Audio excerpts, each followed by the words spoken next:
The twin suns beat down on the open training field of Fort Calveron. Rows of alien recruits marched in perfect sync, their metallic armor glinting like fangs in the sunlight. In the middle of it all stood a single human, her armor dull, her boots slightly too big, her face determined despite everything. Cadet Alya Torres. She was the only human in the entire class, and they laughed at her every single day. The Sarkin twins, two reptilian beasts with tusks longer than Alya's arms, made jokes about her soft bones. The blue-skinned Drelk commander called her meat creature during drills. The worst part is no one even hid their contempt. She was a joke, a weak, ground-welling joke from a tiny dirt planet. Alya didn't speak back. She didn't whine or argue. She just trained harder. Every morning she woke up before the others and ran laps around the compound. Every night she stayed up late studying galactic battle tactics. But no matter how hard she worked, they still saw her as a pet, toy, a human. Day 5 on the 5th day, the drills started early. The recruits were doing live-fire exercises in the sandpits. Plasma bolts zipped through the air. The Sargentan old cyborg with half a jaw barked orders with robotic precision. Alya was ordered to run a solo gauntlet. No cover, no partner, just her and a wall of automated defense drones. It was basically suicide. They expected her to fail, to cry, maybe even to run away. But Alya didn't. She ran. She rolled. She dove under a railgun turret and came out the other side, bruised, bloodied, but breathing. Her final shot disabled the last drone. The silence that followed wasn't respect, it was surprise. For the first time, no one laughed. Then the ground shook. The drop pod. A screech tore through the air like a lightning strike. The sky above turned red as something punched through the upper atmosphere, fast, fiery, and enormous. A drop pod. Military grade, unauthorized. Alarms wailed across the base. Sirens howled. Defensive turrets spun toward the impact zone. Boom! The pod slammed into the training ground, throwing up a mountain of dust. Recruits scattered. Some aimed their rifles. Others ran. Even the instructors looked shaken. The side of the pod hissed and folded open with slow, mechanical clicks. Out stepped a creature from nightmares. It was twice the height of any soldier. Black as oil, with long limbs and a mouth full of razors. Its armor was fused directly to its flesh, as if it had grown into war. The temperature dropped around it. The sand froze beneath its clawed feet. Zarnak the Unbound. A living weapon. A bioengineered killer. A name. Spoken in whispers across 1,000 warfronts. He was not supposed to be free. He was not supposed to be here. Yet. He stood there, in the middle of the field. Silent. Still. And then, in front of everyone. Zarnak dropped to one knee. He saluted. The moment time froze, no one moved. No one spoke. Even the wind seemed to stop. Zarnak, the galaxy's most feared predator, was saluting a human cadet. He wasn't glitching. He wasn't malfunctioning. His glowing eyes locked onto Alya and only her. The other recruits slowly turned toward her. Alya looked behind her. There was no one there. He meant her. She blinked. Sure. Her hands trembled. Her body screamed at her to run. She stood tall. Cadet Torres, the cyborg sergeant, whispered into his cum, "Stand by." But Zarnak took a step forward. Alya didn't flinch. Another step. Then another. Some aliens raised their weapons, the drill commander hissed, ordering a perimeter. One nervous rookie fired a warning shot. It bounced off Zarnak's armor like dust off a tank. He kept walking. Right up to Alya, he stopped exactly 3 feet away. The heat from his body made her skin prickle, and then slowly he bowed his head. Designation. Matched his voice. Growled like grinding steel. Command accepted. Awaiting directive. The command link command scrambled the second Zarnak spoke. Drones appeared overhead. Gunships hovered nearby. A full squad of armed guards landed around the base, surrounding the creature. But he didn't move. Not without her command. Who authorized?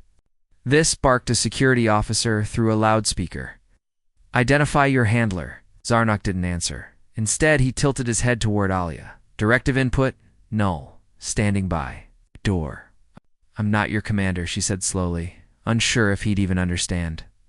Command link confirmed. Cadet Torres. Alpha.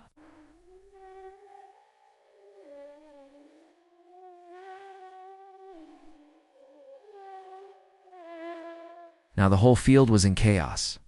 The cyborg sergeant turned pale. The Sarkin twins backed away. The Drelk commander muttered something about forbidden experiments. But it was true.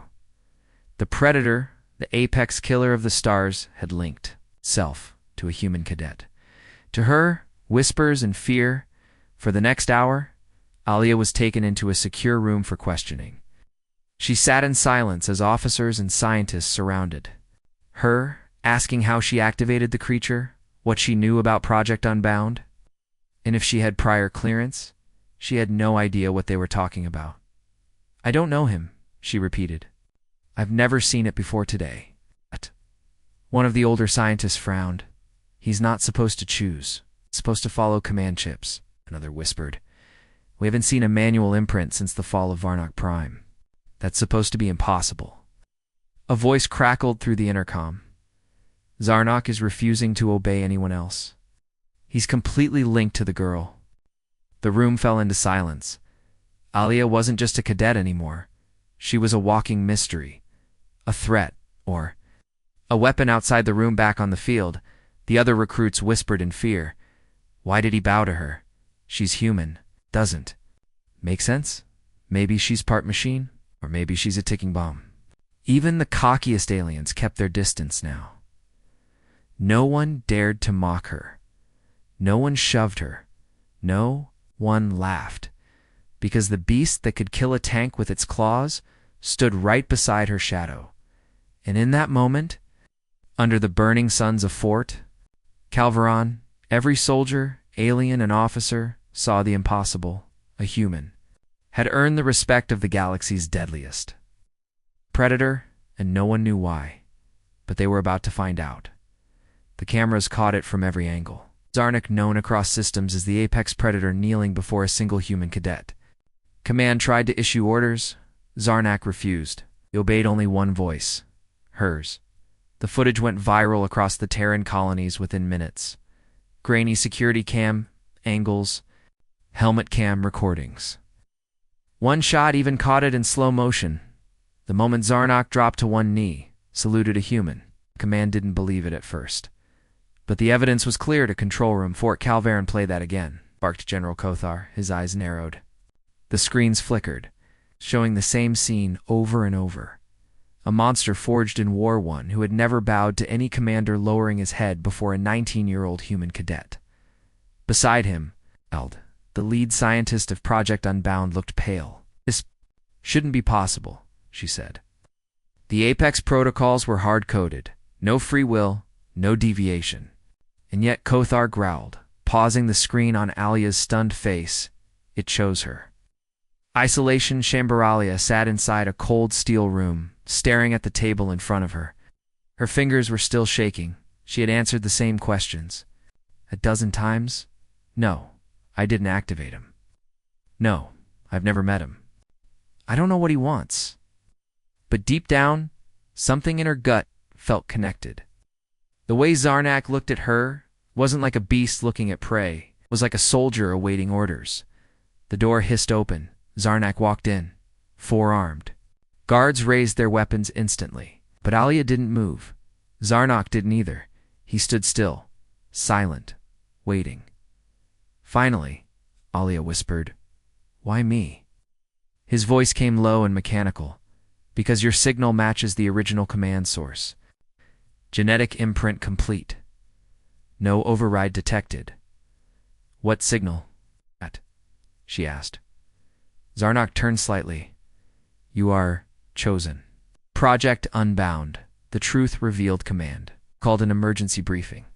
They pulled up archived files on a black project buried by Terran intelligence. Project Unbound, 20 years ago. Earth's military experimented with genetic command signals, neural frequencies that allowed elite soldiers to control living weapons through thought alone. But the project failed. Most test subjects died. A few who didn't went missing, unbeknownst to anyone. One of those failed signals had been passed down genetically to Alya Torres. She was never meant to be part of any experiment. She had simply inherited the code. And Zarnak had waited reaction across the base by the next morning. Every recruit at Fort Calveron had seen the footage. She had gone from the academy joke to the center of the galaxy's most secret military anomaly, and they didn't like it, especially the alien recruits who believed themselves genetically superior. "She's just a human," one hissed. "She's a lab mistake," said another, but no one said it to her face, because wherever she went, Zarnak followed. He was always 10 steps behind, watching, breathing like a silent shadow. When someone moved too fast near Alya, Zarnak shifted. When a recruit reached for his weapon too quickly, Zarnak growled. They knew now if they touched her, they would die. Forced promotion, the command council had no choice if Zarnak refused to follow anyone but Alya, and if no override signal worked, she had to be officially promoted. "Effective immediately," said the cyborg sergeant in front of the stunned training battalion. Cadet Alya Torres is granted field authority status and command rights under Special Code 49X inbound recognition. No one clapped, no one cheered. The alien elite just stared, but Alya stepped forward, kept her chin high, and nodded. Behind her, Zarnak gave a single. Sharp growled, he approved. "The test, let's see if she can actually lead," said the Sarkin twins. That night, sneering across the barracks, the next morning, command scheduled a group training exercise for squads. 1 leader each. Real terrain. Simulated weapons. Full pressure. The twist. Zarnak was assigned to Squad 3. Hers, they thought she'd choke. That the beast would trample the simulation. That she'd freeze up in fear. But when the mission started, something strange happened. She understood him. She didn't give complex orders, just simple phrases. Zarnak responded instantly. "Take the cliff," she whispered. He leapt 40 feet without hesitation. "Cover the left." He spun midair and took down 2 drones before they even fired. The rest of her squad, confused at first, began to fall. Into rhythm. Alya didn't yell or panic. She directed with calm certainty. By the end, her team completed the simulation in record time. Every other team failed. Even the officers couldn't hide their surprised whispers of a new force that night. The recruits gathered in silence. She wasn't just the human anymore. She was something else. Alya Torres was the girl with the predator. The one who didn't break. The one who gave orders. The galaxy's most feared creature obeyed. Some respected her. Others feared her, but no one dared to laugh anymore. Later, lone on the cliff above the base, Alya stood watching the stars. She could feel him behind her, not making a sound. She finally asked, "Do you have to follow me?" "No," Zarnak replied. She turned to look at him, surprised. "Then why do you?" "Because you earned it." Her heart beat faster. Something bigger was coming. She could feel it. And whatever it was, it would come for both of them. Zarnak, the galaxy's most feared predator, refused orders from high-ranking generals but obeyed a human cadet without hesitation. Why? The answer lies buried deep in a classified Terran experiment, a failed science project, and a genetic link Alya Torres never knew she had. The footage was still spreading across the colonies like wildfire. Zarnak bows. Zarnak obeys. Zarnak speaks her name. But while the soldiers whispered and the media speculated, deep inside a forgotten government vault on Earth, Project Vanth blinked back into existence. Location: Earth Terran Military Archives. Section 7XTHE. Doors to the archive groaned open for the first time in years. A team of Terran intelligence officers stepped into the dust-covered chamber. Most of the files were digital, but the room had the heavy, dark smell of secrets. The lead officer tapped his wrist console. Open file, Project Vanth.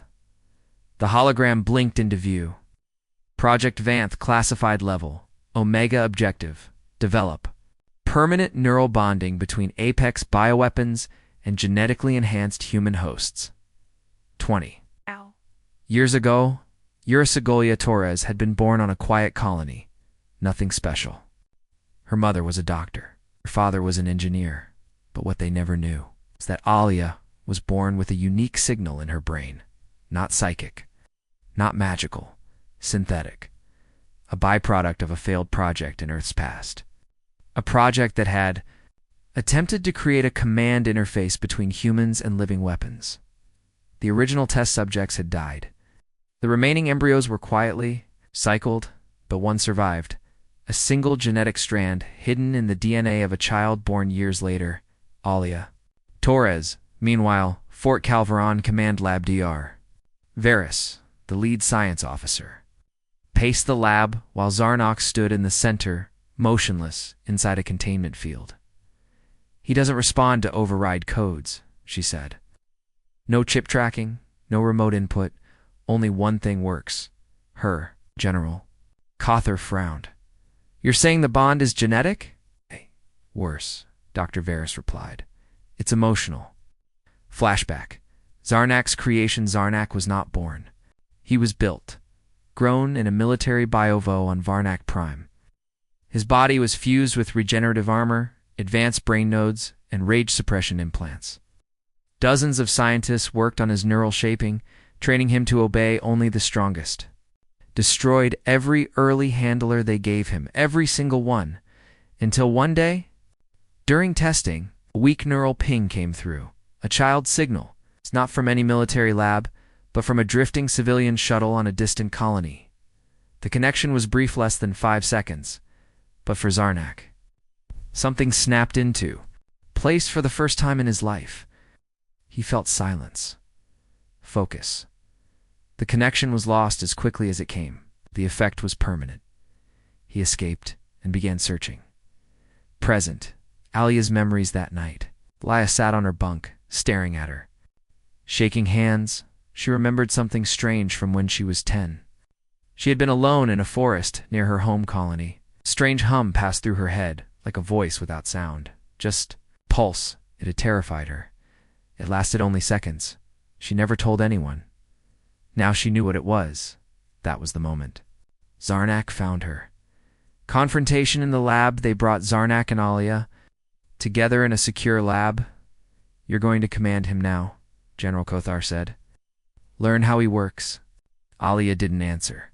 She looked at Zarnak, hulking, armored, terrifying, and asked, "You've been looking for me?"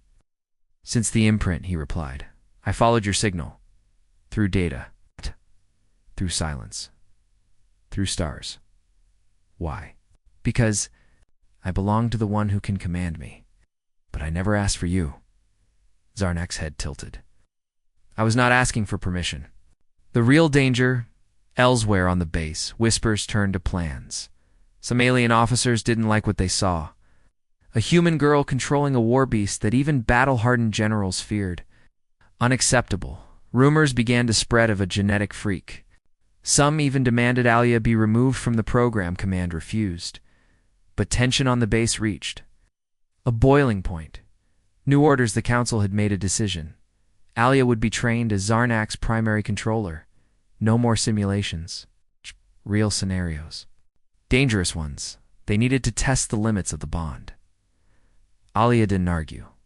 She nodded once, stood tall, and said, "Then give me a mission." Cawthor smiled grimly. "It's already waiting." As the dropship roared to life, Zarnak sat beside her. Silent. Alya stared out the window into the stars. She wasn't special because of training or medals. She was something worse. She was a mistake. The galaxy had forgotten, and now that mistake had teeth and claws and a name. They were coming, and no one not command. Not the recruits, not even the generals understood just how far this bond would go. A border outpost is under siege by an alien swarm. Command scrambles to deploy a strike team. The catch, the predator Zarnak, will only obey one person, Alya Torres, the human cadet the others still don't trust. So they hand her command and expect her to fail. But what happens next rewrites military history. The hologram flickered with red alerts. Location: Outpost Juno, 4, Outer Rim status. Under attack. Multiple lifeforms detected. Repeat. Base is under siege.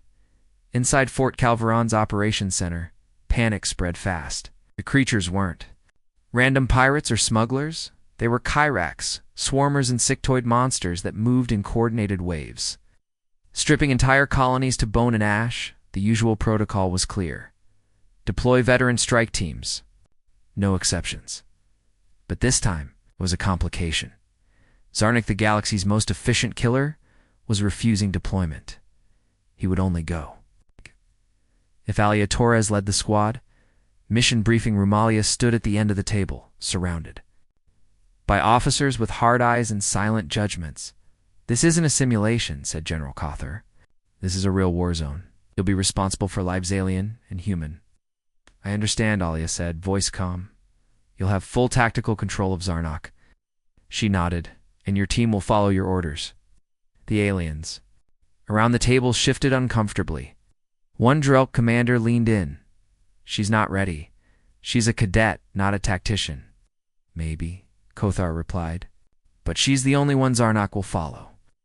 And right now, we need him more than we need your pride." The team, they gave her a squad of 5 elite soldiers, none of them human. Treshka Drelk gunner who hated being outranked by a cadet. Julan, a stealth specialist with acid blood Zarvok, a heavy weapons alien with no patience, nor a medic with 2 many scars, and Zarnak, the apex predator. Silent and watchful, none of them trusted her. None believed she would last 5 minutes. Alya said nothing as they boarded the dropship. She just put on her helmet and stared ahead. The landing outpost, Juno 4, looked like a graveyard. Half the outer wall was gone. Black smoke billowed from broken towers. The sound of clicking, buzzing, and screeching echoed from every direction.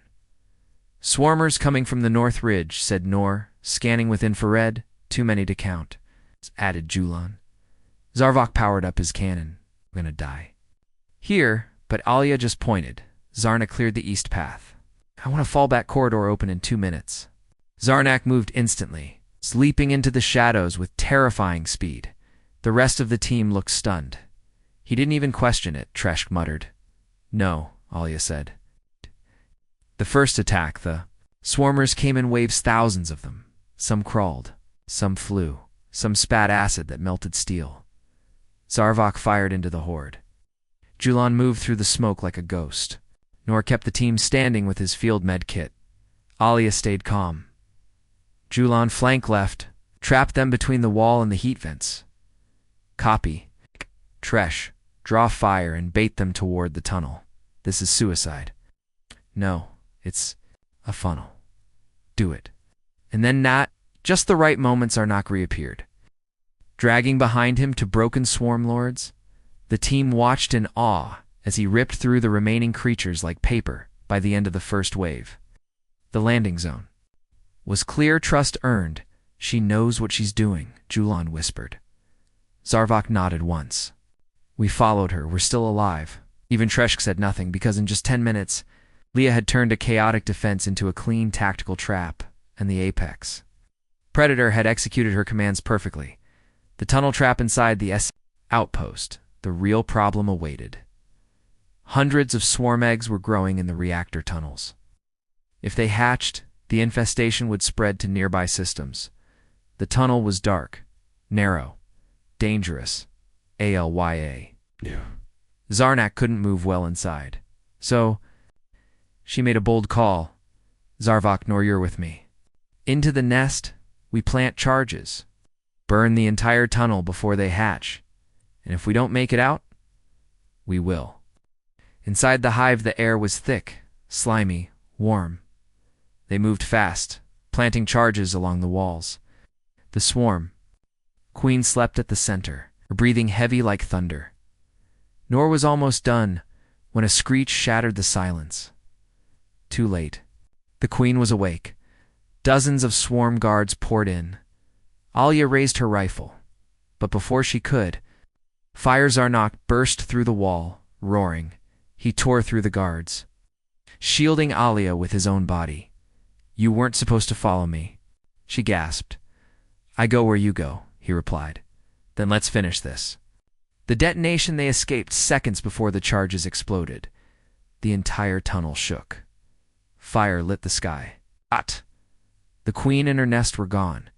The swarm fell apart instantly. Without command, they scattered. And Juna 4 was saved, back at base. The team stood in silence on the landing pad at Fort Calveron. Every soldier, every officer, every recruit was watching.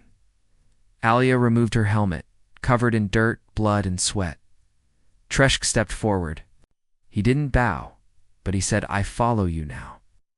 The others said nothing, but they saluted. Even the Drell commander who once mocked. Zarnak stood beside her still and silent. He didn't salute because he didn't need to. He had chosen. Her long ago now, everyone else was finally catching up. Later, alone under the stars, Alya asked, You weren't built for loyalty, so why do you stay? Zarnak didn't look at her. He just said, Because no one else deserved it. Until you. Alya Torres proved herself in real combat. The predator Zarnak obeys her without question. But not everyone is happy. Behind her back, a group of elite alien cadets plot her downfall. They can't challenge her strengths, so they plan to destroy her from the shadows. And this time, not even Zarnak may be able to save her in time. The mood on base had changed. Whispers followed Alya everywhere. Recruits moved out of her path. Officers gave her nods of quiet approval. The predator Zarnak was no longer just her shadow. He was her shield, her sword, and her symbol. But not everyone respected her. Some feared her, and others hated her, especially. Squad Vex. SOR. Vexer. The pride of the Academy 5. Of the top-performing alien cadets, handpicked from noble houses, bred for combat. I trained for war? They used to be the stars of Fort Calveron, until a human outshined them. Until Zarnak saluted her. They had watched their status crumble, their praise shift, their glory replaced by a quiet girl from Earth 2. Them Alya Torres wasn't a hero. She was a glitch, and they were going to erase her. The plan they couldn't beat her in the field, not with Zarnak beside her. So they chose a different battlefield. The training sim chamber, every cadet was scheduled to run solo combat simulations in randomized environments. The system adjusted difficulty based on skill level. Squad Vexer hacked it. They increased the simulation's threat. Level 2 deadly combat mode, it wasn't a test anymore, it was a death trap. Simulation. Alya walked into the chamber without fear. She wasn't thinking about politics or jealous cadets.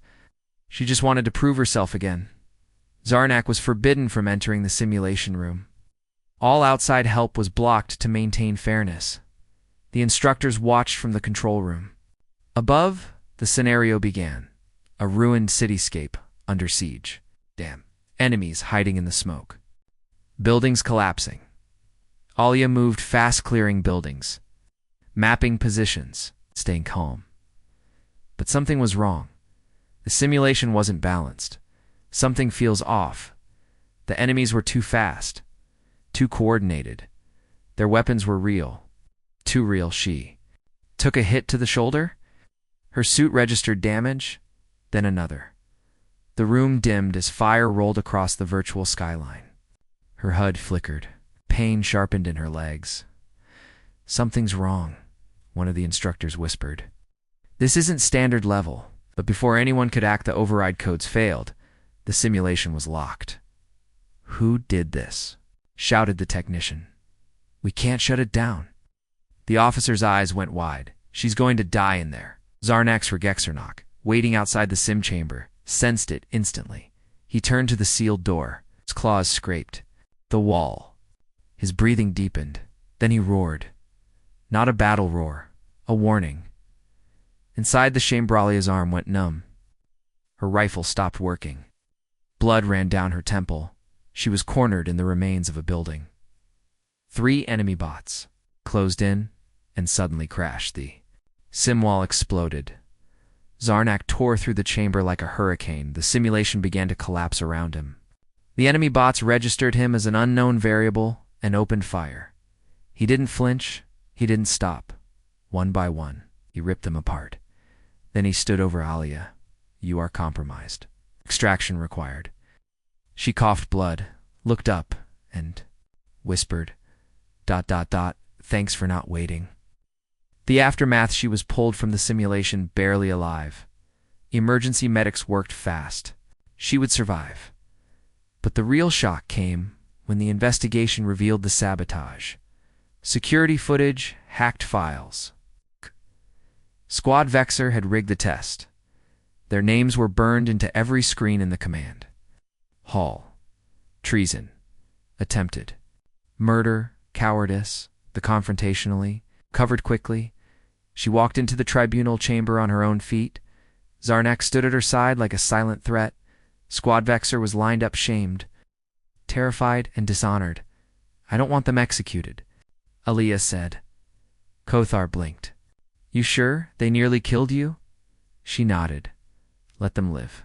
Let them carry the weight. Zarnak tilted his head. They should have feared you more than they hated you, he said.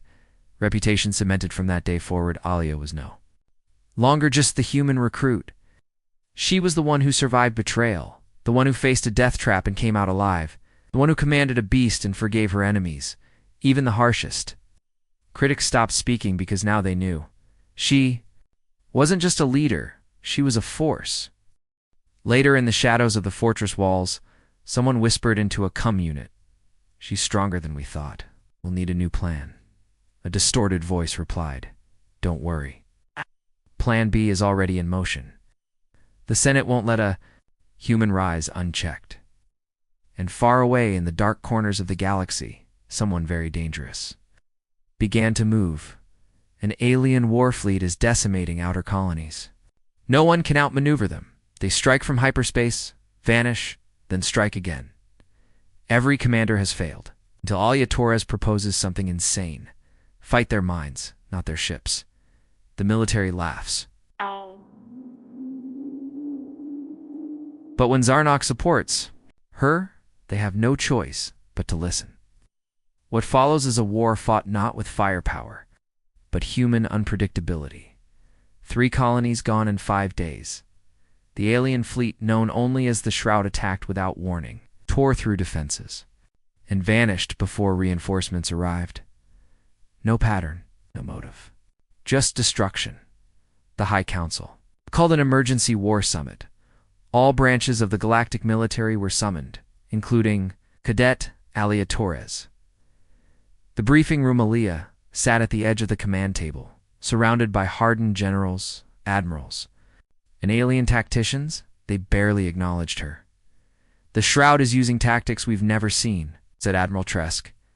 They predict our movements, jam our scanners, and bypass warp stabilizers. Then stop thinking like soldiers, Alya said quietly. They turned toward her. What did you say? Hissed a drunk general. You're playing by rules, she replied. They aren't, the theory. Alya activated her tablet, projecting battle maps across the table. She highlighted enemy jumps, their strange retreat patterns, their circular attack sequences. They're not random, she said. They're running predictive logic trees, AI-based war engines. Every move we make, they simulate thousands of responses. Tresk frowned. So they're reading our minds? No, Alya said. Hey, they're reading our doctrine. She pointed at them. Your habits, your drills, your traditions. And what do you propose? Someone sneered. She smiled. We stop thinking like aliens and start thinking like humans. The experiment, they gave her command of 1 small fleet, 3 cruisers, 2 frigates, and Zarnak's personal assault ship, against all odds. They positioned her to intercept the Shroud's next likely attack. Everyone expected failure, even her own officers were nervous. But Alya had a plan. The setup, she gave no clear orders. Instead, she briefed each ship captain separately using handwritten notes. Misdirection. And old Earth naval terms. Even her fleet didn't know the full plan. Because Alya wasn't trying to build a perfect strategy. She was trying to be unpredictable. The battle begins. The Shroud arrived. As expected, 12 black warships emerging from hyperspace in perfect formation. They launched drones, charged weapons, and moved to encircle. But Alya's fleet did the opposite of what they should have. One frigate retreated.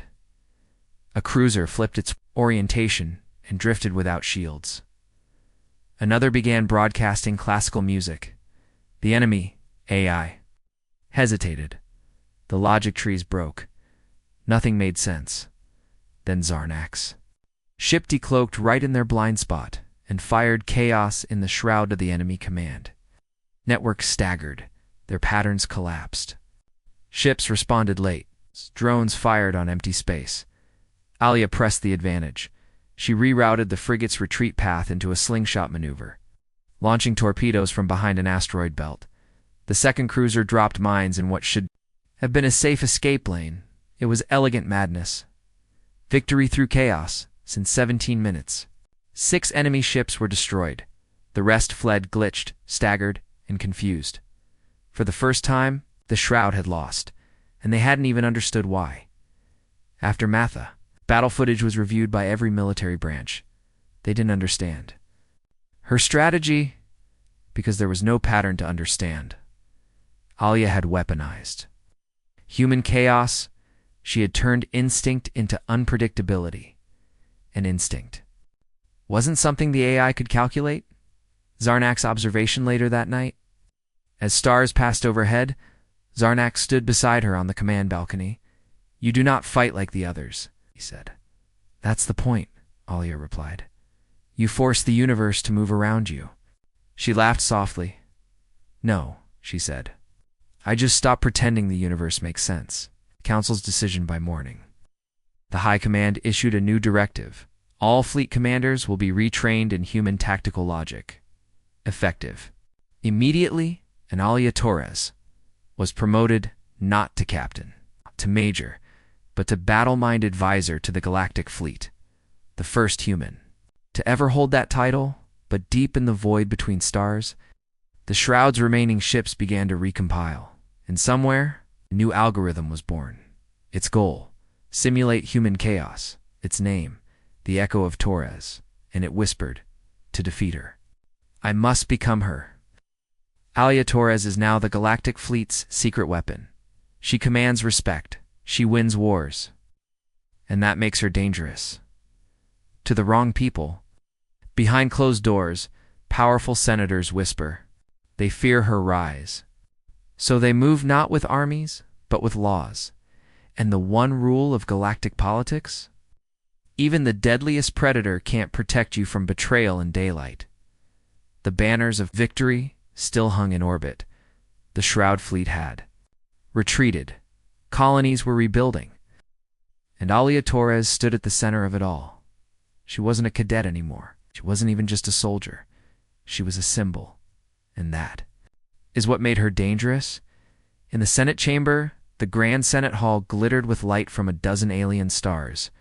Curved rows of high-seated officials. Nobles and system heads sat behind translucent shields. Their robes shimmered. Their voices dripped with power. One by one, they rose to speak. The human has bypassed rank. She holds too much influence. A predator answers to her alone. This breaks our hierarchy. At the center, Chancellor Kovalold, cold and wise, remains silent until the final speaker accused. If we do not act, we will all be taking orders from a species still learning to leave its cradle. Koval nodded once, then passed the motion of containment. The plan was clean, bloodless, legal. Alya Torres would be reassigned. Stripped of combat command, it's given an advisory only. Role quietly sidelined. The predator Zarnak would be reevaluated. Security study, and the human colonies would be informed that Torres was no longer authorized to speak on behalf of the galactic fleet. It was a coup by paper, and it would go into effect by sunrise. Alya gets the message. The notice arrived in a sealed packet with no sender. Alya read it once. Then again, she didn't flinch. She didn't panic. But her eyes narrowed. "They're afraid of me," she said. Kothar stormed in moments later. "This is insane. You saved them." She shook her head. No, I made them look small. That's worse. Zarnak's response. He emerged from the shadows like a storm cloud with teeth. They wish to cage me? Worse, Alya replied. Want to make you irrelevant. You what? His growl was low and thunderous. Let them try, he whispered. But Alya raised her hand. No violence. Not yet. We play this smart. Wait. The chess game. Begins. Alya leaked footage, real battle vids, audio files, internal messages to the colonies, to the soldiers, to the media. Suddenly, headlines across the network read, Hero silenced. Galactic Senate fears human power. Predator threatened with imprisonment. The people were waking up.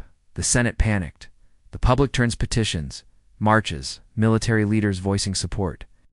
Even alien veterans spoke out. She saved. My planet, said one commander. She led us when no one else would, said another. And the soldiers? They started painting her insignia beside their old unit symbols. The more the Senate pushed, the more the galaxy pulled toward her. A secret. Offer one night. Alya received a private transmission. Chancellor Kovel appeared. Alone. I underestimated you. He said, You're trying to undo me, she replied. He smiled faintly. I was trying to protect the system. You are the storm I didn't predict. Then he leaned forward. But storms burn out, unless we give them direction. The ultimatum. Kovel gave her two options. Step down gracefully. Become a legend, not a threat.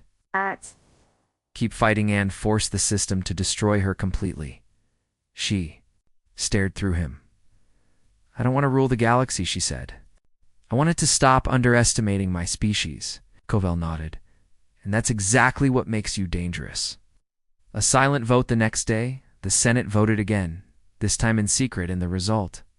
Classified. No one outside the chamber ever saw the numbers, but Alya received a message. Status unchanged. Restrictions lifted. Zarnak cleared. The galaxy watches. We will wait. Kovel signed it himself. What it really meant. They didn't defeat her. They didn't empower her.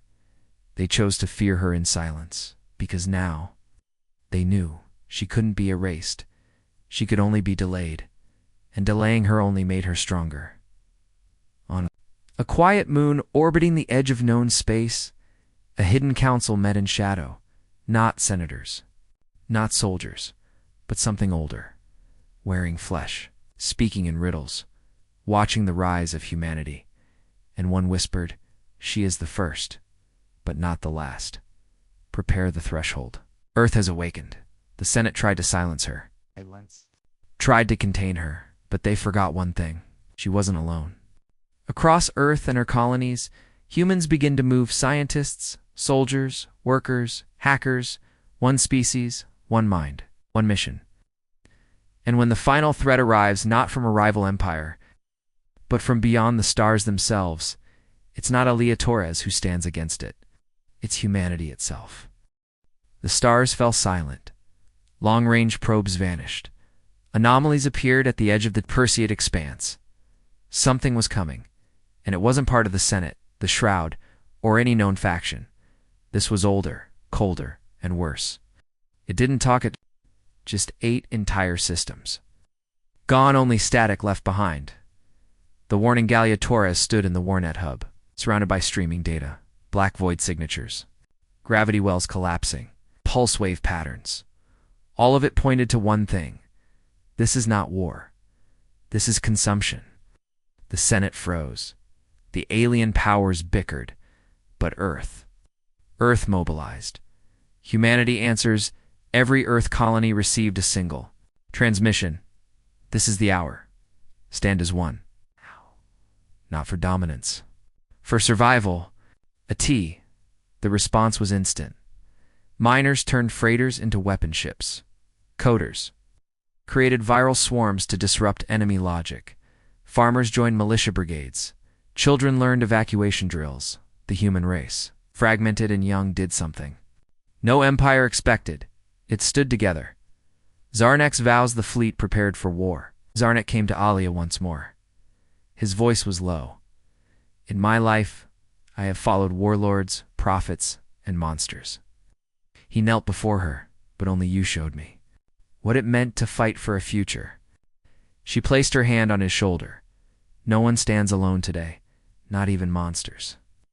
The final enemy, they called it the Maw Engine. It was not a fleet. It was a living void. It erased mass, light, and time. It devoured entire stars and learned. From what it ate, ships that fought it once couldn't hurt it twice. The more it fed, the stronger it became. Every race had failed to stop it, but they hadn't tried. Human chaos. Alya's planche didn't use fleets. She used patterns, misdirection, and viral misinformation. She made Earth a riddle. She used insanity as a weapon. Zarnok and alien allies lured the Maw into traps that made no sense, because they weren't meant to make sense. They were designed to short-circuit its learning logic. Earth's gambit as the Maw reached Sol. Earth's went dark. No signals. No ships. No satellites. Just silence. It hesitated. Then a single beacon activated on the moon. One word. NOW. Thousands of hidden torpedoes, black holes in a box, dimensional collapsers all unleashed at once. The Maw stuttered, fractured, and into that fracture, Alya's ship dove. The final pusher vessel wasn't a warship. It was a memory bomb, packed with the chaotic sum of all human unpredictability games. Lies, art, history, pain. She rammed it into the Maw's core and whispered, "We are not here to be understood. We are here to survive." Then she was gone. The aftermath, the Maw didn't die. It retreated, glitching, spinning, it's folding in on itself. Its logic compromised. It would return someday, but not today. Today. Earth still burned, but it stood. And Alya Torres' name became more than legend. It became a declaration, a galaxy-changed alien. Species rewrote their training doctrines. They studied human psychology. Some feared it, others embraced it. And all of them remembered, humanity did not conquer the galaxy. It convinced the galaxy to stand beside it. Zarnak's farewell, he stood before a monument. A tall steel figure.